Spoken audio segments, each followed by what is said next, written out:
தொடர்ந்து நம்ம போர் நிலவரங்களை பார்த்துட்டு இருக்கோம். இப்போ வந்திருக்கக்கூடிய சில முக்கியமான தகவலை ஒரு தொகுப்பா பார்க்கலாம். அதுக்கு முன்னாடி ஒரு முக்கியமான விஷயம், உங்களுக்கு பிஎஃப் அமௌண்ட் எடுக்கிறதுல சிரமம் இருந்தால் இவங்கள தொடர்பு கொள்ளுங்க. இவங்க உங்களுக்கு அதில் ஹெல்ப் பண்ணுவாங்க. அதே மாதிரி உங்களுக்கு இன்கம் டேக்ஸ் ஃபைல் பண்ணுறதுல தேவை இருந்தால் இவங்கள தொடர்பு கொள்ளுங்க. வெறும் கம்மியான சார்ஜ்லேயே உங்களுக்கு அதை செஞ்சு கொடுப்பாங்க. இப்போ நம்ம வீடியோக்குள்ளே போகலாம். முதல் விஷயமே இன்னைக்கு பார்த்தீங்கன்னா ஹவுதீஸ் மறுபடியும் சவுதியோட மோதி கொண்டுதான் இருக்கிறாங்க. அங்க இருக்கக்கூடிய பாபல் மந்தல் பகுதியில வந்துட்டு இருந்த சவுதியுடைய 6 கப்பலை நேத்து மட்டுமே அச்சுறுத்தல் கொடுத்து அப்படியே அதை என்ன பண்ணிருக்காங்க, ரூட்டை மாத்தி விட்டுருக்காங்க. அப்படின்னு என்ன அர்த்தம் பார்த்தா, ரெட் சி வழியாக சவுதியுடைய கப்பல் பயணிக்க கூடாது அப்படிங்கறதை இவங்க உறுதியா இருக்காங்க. ஹவுதீஸ் உறுதியா இருக்கிறாங்க. இன்னும் இதே நேரத்துல இந்த போர் ஆரம்பிச்சு ஒரு வாரமா சண்டை போயிட்டு இருக்கு. அந்த ஒரு வாரத்துக்குள்ள மட்டுமே 22 சைனாவுடைய கப்பல் போயிருக்கு.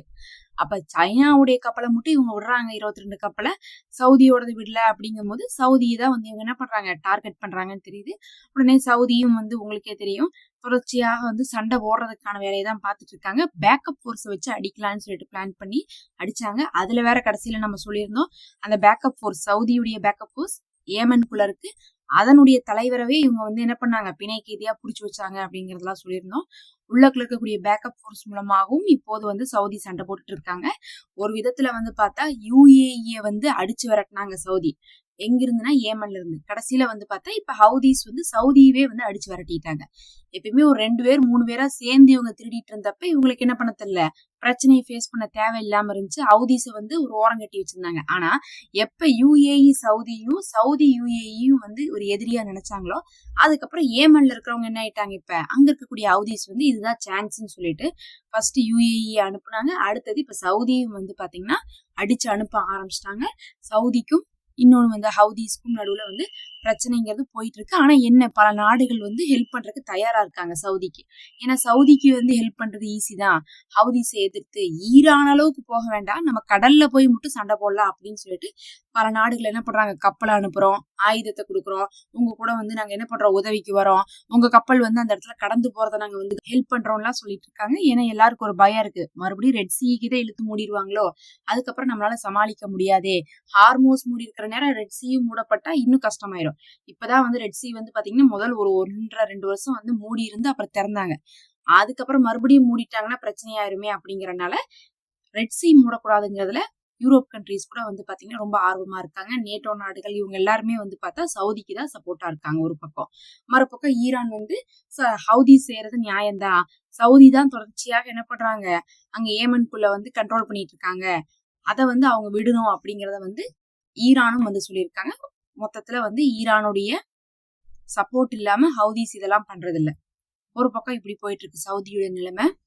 அமெரிக்கா இன்னுமே பார்த்தா ஈரான உளவு பார்த்துட்டு தான் இருக்காங்க ஹார்மோஸ்ல.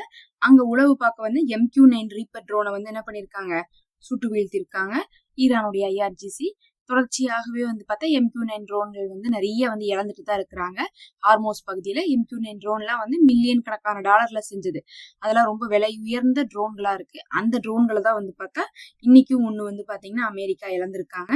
அது இல்லாம இன்னைக்கு பார்த்தா ஜோர்டானுடைய ஏர்பேஸுக்கு பாத்தீங்கன்னா ஆயுதங்களை கொண்டு இறக்கி இருக்காங்க அமெரிக்கா மறுபடியும் ஆயுதங்களை குவிக்கக்கூடிய வேலையை தான் செஞ்சிருக்காங்க. அதுவும் வான் தடுப்புகளை கொண்டு அங்க இறக்கி இருக்காங்க.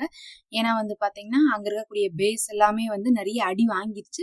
அதுக்கு அரபு நாடுகள் சொல்லிட்டாங்க, நீங்க மறுபடியும் போர் செய்யணும் அப்படின்னு ஒரு எண்ணம் இருந்தா எங்களை பாதுகாத்துட்டு நீங்க செய்யுங்க, எங்களுக்கு தேவையான ஆயுதங்களை எல்லாம் கொடுங்க, தடுப்பு ஆயுதங்களே இல்லாம எங்களை எதுக்கு நீங்க பிரச்சனையில மாட்டி விடுறீங்கன்னு கேட்கறதுனால மத்திய கிழக்கு நாடுகளையும் பாதுகாக்கணும், வேற வழி இல்ல, அங்கதான் நம்மளுடைய தளங்கள்லாம் இருக்குதுன்னு சொல்லிட்டு அமெரிக்கா அங்கேயும் பார்த்தா ஆயுதங்களை குவிக்க ஆரம்பிச்சிருச்சு. மறுபக்கம் இஸ்ரேல்லையும் நம்ம சொன்ன மாதிரி 25க்கும் மேற்பட்ட போர் விமானங்கள்லாம் இன்னும் நிறுத்துதான் வைக்கப்பட்டிருக்கு. அங்க இருக்கக்கூடிய ஒவிடா அப்படின்னு சொல்லக்கூடிய ஏர்பேஸ்ல இதெல்லாம் இருந்துட்டு தான் இருக்குது.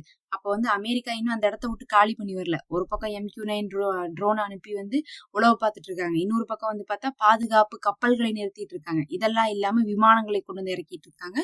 பல நாடுகள்ல இருந்து ஆயுதங்கள் இப்ப இறங்கிட்டு இருக்கு. இது இல்லாம நேத்து மட்டுமே அமெரிக்கால இருந்து இறங்கின சரக்கு விமானங்கள்லாம் பார்க்கும்போது ஆயுதங்களை கொண்டு அங்க இருக்கக்கூடிய மத்திய கிழக்கு நாடுகள், இன்னும் மத்திய கிழக்கு நாடுகள் மட்டும் இல்லாம அவங்களுக்கு யாரெல்லாம் பேஸ் கொடுப்பாங்களோ அந்த இடத்துல எல்லாம் என்ன பண்ணிருக்காங்க, கொண்டு ஆயுதங்களை அமெரிக்கா இறக்கிட்டு இருக்காங்க. ஏதோ ஒரு பெரிய தயாரிப்பு பண்ணிட்டு இருக்காங்க.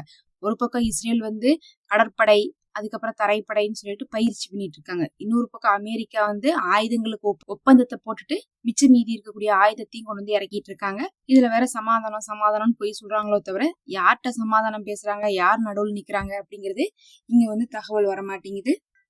இதுல இன்னைக்கு நெத்தனியா என்ன சொல்லியிருக்காருன்னு பார்க்கும்போது, ஈரான்ட்ட ஆயுதம் இல்ல. ஏன் ஈரான்ட்ட ஆயுதம் இல்லைன்னு நான் சொல்றேன்னா, இந்த தடவை போர்ல எங்களை வந்து ஈரான் அடிச்சாங்களா? அடிக்கவே இல்ல. அப்படின்னா என்ன அர்த்தம்? எங்களை அடிக்கலைனாவே ஈரான்ட்ட ஆயுதம் பத்தல அப்படின்னு அர்த்தம். இன்னொரு முக்கியமான விஷயம், எங்கிருந்தெல்லாம் வந்து அட்டாக் வருதோ அங்கதான் அடிக்கிறோம்னு சொல்லிட்டு மத்திய கிழக்கு நாடுகளை அடிக்கிறாங்களா?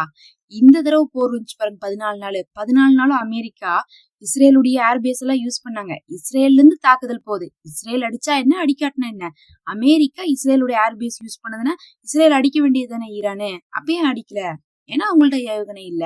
சும்மா கொஞ்சோன்னு வச்சிருக்காங்க. அதை வச்சு பக்கத்தால இருக்கக்கூடிய நாடுகளை தான் மிரட்டிட்டு இருப்பாங்க. அவங்களுக்கு தெரியும் எங்களை அடிச்சா நாங்க சண்டைக்குள்ள வந்துருவோம். அதுக்கப்புறம் வந்து பார்த்தா பதிலுக்கு பதில் சண்டை போடுறதுக்கு நிறைய ஏவுகணை தேவைப்படும்ட்டு. மொத்தத்துல வந்து ஈரான்டையும் ஏவுகணை இல்லைன்னு சொல்லிட்டு இஸ்ரேல் ஒரு கணக்க சொல்றாங்க. இது வந்து எந்த அளவுக்கு வந்து எடுத்துக்கிறது அப்படிங்கிறது இனி வரக்கூடிய போர்ல தான் தெரியும். ஏன்னா வந்து ஆல்ரெடி முதல் போர் வந்த போதே ஏவுகணை இல்லன்னு சொல்லிட்டு இஸ்ரேல் சொல்லிட்டே இருந்தாங்க. அமெரிக்காவும் சொன்னாங்க. ஆனா பார்த்தா இன்னைக்கு வரை ஈரான் அடிச்சுட்டு தான் இருக்காங்க. இப்ப வந்து பார்த்தா இஸ்ரேல் என்ன சொல்லுதுன்னா, பக்கத்து நாடுகள் அடிக்கிற மாதிரி எங்களையே அடிச்சிருக்கணும். ஏன்னா நாங்களும் தான் தளங்கள் கொடுத்துட்டு இருக்கோம் அப்படிங்கிறாங்க. இன்னொரு காரணம் இருக்கு. ஈரான் வந்து பிரச்சனையை பெருசு பண்ண வேணாங்கிறதுக்காக கூட, அதாவது ஒரே நேரத்துல அமெரிக்கா, இஸ்ரேலு, அதுக்கப்புறம் வந்து பாத்தீங்கன்னா மத்திய கிழக்கு நாடுகள் 3ஐயும் ஒரே நேரத்துல நம்ம டீல் பண்ண வேணாம். நமக்கு முக்கியமானது இந்த அமெரிக்கா தான். அமெரிக்கா இருக்கிறது வந்து மத்திய கிழக்கு நாடுகள்ல தான் தளங்கள் வச்சிருக்காங்க. அவங்கள மட்டும் நம்ம டார்கெட் பண்ணலாம் அப்படிங்கிறதுக்காக கூட வந்து என்ன பண்ணிருக்கலாம், அமெரிக்காவையும் மத்திய கிழக்கு நாடுகளையும் வந்து டார்கெட் பண்ணிருக்கலாம். இஸ்ரேல வந்து சேர்த்தும் போது என்ன ஆகுதுன்னு பார்த்தா, ஊருக்குள்ள வந்து நிறைய வந்து இறப்பு ஏற்படுது. நிறைய பொதுமக்களை அடிக்கிறாங்க.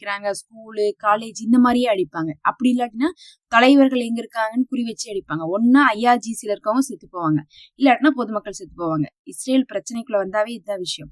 அதை மத்திய கிழக்கு நாடுகள் திருப்பி அடிக்கிறாங்களான்னு கேட்டா யாருமே அடிக்கிறது இல்ல. ஒரே ஒரு ஆள் தான் அடிக்குதுன்னா அது அமெரிக்கா மட்டும் தான் அடிக்குது. அப்ப அமெரிக்கா மட்டும் தான் அடிக்கிறான்.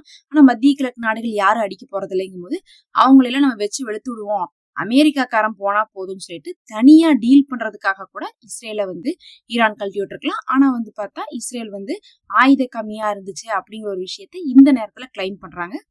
ஈரான் வந்து என்ன சொல்றாங்கன்னா, 14 நாள் நாங்க அடிச்சுட்டு தான் இருக்கிறோம். எங்கிருந்து எங்கள்ட்ட ஆயுதம் கம்மியாக போகுது, நாங்க எல்லாமே வந்து சேஃபா தான் வச்சிருக்கோம்.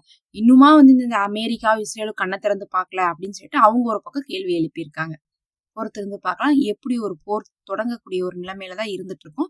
எந்த நேரம் வேணா தொடங்கும். அப்படி தொடங்கும் போது எல்லாருடைய ஆயுத பற்றாக்குறையும் சரி, பலமும் சரி வெளிச்சத்துக்கு வந்துடும். இதெல்லாம் தான் இப்ப வந்து முக்கியமான தகவல்.